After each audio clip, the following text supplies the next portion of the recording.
പ്രേമിച്ച് തുടങ്ങുന്ന ചില ആൾക്കാർ പറയുന്ന ഒരു സ്റ്റേറ്റ്മെൻറ്റാണ് എൻ്റേത് ട്രൂ ലവ് ആണെന്നൊക്കെ.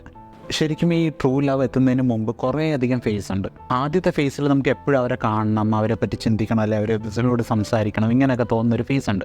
അവരെന്ത് തെറ്റ് ചെയ്താലും അതൊക്കെ വിട്ട് കളയുന്നൊരു സ്റ്റേജ്, അതാണ് എക്സൈറ്റ്മെൻറ്റ് ഫേസ് എന്ന് പറയുന്നത്. അടുത്ത ഫേസ് എന്ന് പറയുന്നത് അത് ചെയ്യരുത് ഇത് ചെയ്യരുതെന്ന് പറയുന്ന റെസ്ട്രിക്ഷൻസ് ചെറുതായിട്ട് വരുന്ന, ഡിസഗ്രിമെൻറ്റ്സ് വരുന്നൊരു ഫേസ് ഉണ്ട്.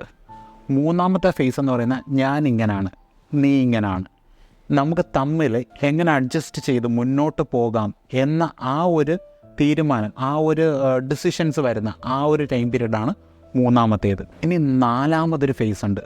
ഈ മൂന്നും കടന്ന് വന്നു കഴിഞ്ഞാൽ അതാണ് ശരിക്കും ഒരു ബോറിങ് ഫേസ് എന്നുള്ളത്. കാരണം തമ്മിൽ എല്ലാ കാര്യങ്ങളും അറിയാം, ഇനി പ്രത്യേകിച്ച് പറയാൻ വിശേഷങ്ങളൊന്നുമില്ല.